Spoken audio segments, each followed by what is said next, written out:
আসসালামু আলাইকুম। আজকে আপনাদের সাথে শেয়ার করব আমি কিভাবে বাসায় চিকেন চাপ তৈরি করি একদমই রেস্টুরেন্ট স্টাইলে। স্বাদে কোনোভাবেই রেস্টুরেন্ট থেকে কম হবে না। আপনারা চাইলে স্বাস্থ্যকর উপায়ে ঘরেই এভাবে সহজেই চিকেন চাপ তৈরি করতে পারবেন। তো এখানে আমি পুরো একটা মুরগির সম্পূর্ণ মাংসের পিসগুলো নিয়ে নিয়েছি আর পিসগুলোকে ভালো করে ধুয়ে পানি ঝরিয়ে হালকা একটু পাটায় রেখে থেতো করে নিয়েছি। দেখে হয়তো বুঝতে পারছেন যে আমি কি পরিমাণ থেতো করেছি। এভাবে একটু থেতো করে নিলে যেটা হবে চিকেনগুলো খুব তাড়াতাড়ি ভাজা হয়ে যাবে, ম্যারিনেটটাও খুব ভালো হবে। তো এখানে আমি কিছু মশলা দিয়ে ম্যারিনেশন করে নিব।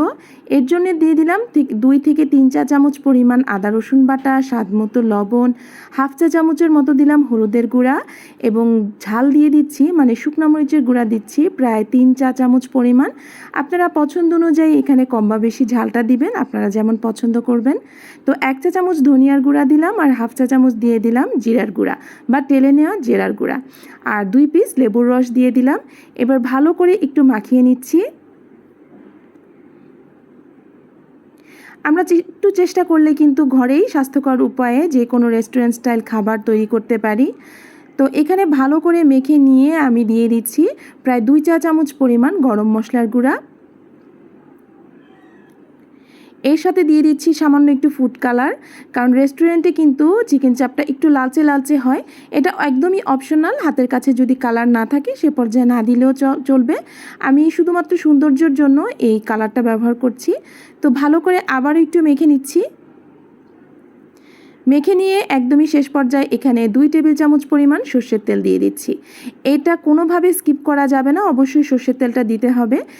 সর্ষের তেলটা দেওয়ার ফলে খুব সুন্দর একটা স্মোকি ফ্লেভার আসবে রেস্টুরেন্ট স্টাইল, এবং চিকেনগুলো একদমই খসখসে হয়ে যাবে না, শুষ্ক হয়ে যাবে না, খুব সুন্দর জুসি থাকবে।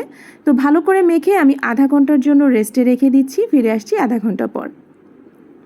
তো আধা ঘন্টা পর এখন আমি চিকেনগুলোকে একে একে গরম গরম তেলে ভেজে নিব। তো এই চিকেনটা ভাজার নিয়মটা হচ্ছে একদমই অতিরিক্ত মচমচে করা যাবে না, একটু চিকেনটা সুন্দর জুসি থাকতে থাকতেই তুলে নিতে হবে।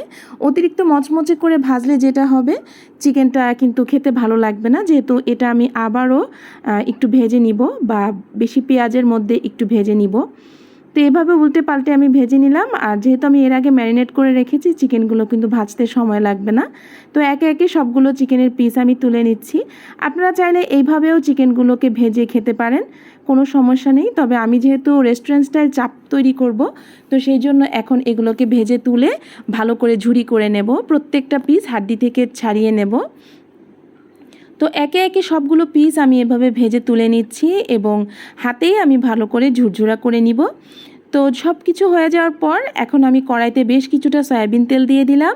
এরপরে এর মধ্যে দিয়ে দিলাম বেশ কিছুটা পেঁয়াজ কুচি। আর চিকেন চাপ তৈরি করতে গেলে কিন্তু এরকম পেঁয়াজটা অনেক বেশি পরিমাণ লাগে, এতে করে কিন্তু চিকেনটা খুব সুন্দর সসি হয়, খুব সুন্দর ভালো লাগে, ঝোল হয়, খেতে খুবই ভালো লাগে। আপনারা এটা খিচুড়ি, পোলাও, পরোটা অথবা নানের সাথে খেতে পারেন। আর এই যে এ পর্যায়ে আমি বেশ কিছুটা কুচি করা কাঁচামরিচ দিয়ে দিলাম। আমি কিন্তু যারা আমার ভিডিও দেখেন সবাই জানেন আমি ঝাল প্রচুর পরিমাণে খাই, যার জন্য আমি এখানে কাঁচামরিচটা বা ঝালের পরিমাণটা বেশি রেখেছি। আপনারা যারা ঝাল কম পছন্দ করেন চাইলে আপনারা ঝালটা কম করে দিতে পারেন। তো হালকা একটু সতে করে নিয়েছি পেঁয়াজটা, যে দেখতেই পাচ্ছেন অতিরিক্ত ভাজা হয়নি, নরম হয়ে আসছে। তো এই পর্যায়ে আমি যেই চিকেনটা ভেজে একদম ঝুরঝুরা করে নিয়েছি, হাতে ছাড়িয়ে নিয়েছি হাড়গুলো, তো সেগুলোই এখন দিয়ে দিচ্ছি। তো এইভাবে একটু ভালো করে উল্টে পাল্টে মিশিয়ে নিব। এর সাথে আমি আরও কিছু উপকরণ দিয়ে দিচ্ছি হাফ চা চামচ পরিমাণ গোলমরিচের গুঁড়া। এটা কিন্তু টেলে নেওয়া গোলমরিচের গুঁড়া, আপনারা কালো সাদা যে কোনো প্রকার গোলমরিচ দিতে পারেন এখানে। আর দিয়ে দিচ্ছি বেশ কিছুটা টমেটো সস, এটা আপনাদের পছন্দের উপর নির্ভর করবে। আর টমেটো সসটা একটু বেশি করে দেওয়ার চেষ্টা করবেন, এতে করে খুব সুন্দর মাখো মাখো হবে। পরে দিয়ে দিচ্ছি সয়া সস, এখানে প্রায় 2 টেবিল চামচ পরিমাণ সয়া সস আছে। ভালো করে উল্টে পাল্টে মিশিয়ে নিচ্ছি। আরেকটা কথা, সয়া সসে কিন্তু প্রচুর পরিমাণে লবণ থাকে, এই জন্য আপনারা লবণটা একটু কম করে দেওয়ার চেষ্টা করবেন। এমনিতে যে লবণ দেন সেটা একটু কম পরিমাণে দেবেন। আর এই পর্যায়ে দিয়ে দিচ্ছি প্রায় 2 চা চামচ পরিমাণ গরম মশলার গুঁড়া। যেহেতু এর আগেও আমি গরম মশলার গুঁড়া দিয়েছি, এই পর্যায়ে একটু দিয়ে নিলাম, এতে করে ফ্লেভারটা খুবই স্ট্রং হবে। এবার উল্টে পাল্টে ভালো করে মিশিয়ে নিচ্ছি। আপনারা চাইলে এখানে ক্যাপসিকাম অথবা একদমই চিকন করে গাজর কুচিও দিতে পারেন। আর এখানে দিয়ে দিলাম সামান্য একটু লবণ, আমার কাছে মনে হচ্ছিল লবণটা একটু কম হয়েছে। তো এভাবে উল্টে পাল্টে আমি ভেজে নিচ্ছিলাম। আর এই পর্যায়ে কিন্তু বেশিক্ষণ আর ভাজার প্রয়োজন নেই, সয়া সসের গন্ধটা চলে গেলেই আমরা নামিয়ে নিচ্ছি। তো দেখুন আমার একদম ঝটপটটি কিন্তু আমি তৈরি করে ফেললাম চিকেন চাপ। আপনারা চাইলে এভাবে তৈরি করে বিকেলের নাস্তায় অথবা আপনারা রাতের ডিনারে এভাবে খেতে পারেন। তো আমি আজকে পরোটা নানের সাথে পরিবেশন করলাম। আপনারা চাইলে যা ইচ্ছা এভাবে খেতে পারেন, আপনারা চাইলে বানের সাথেও খেতে পারেন।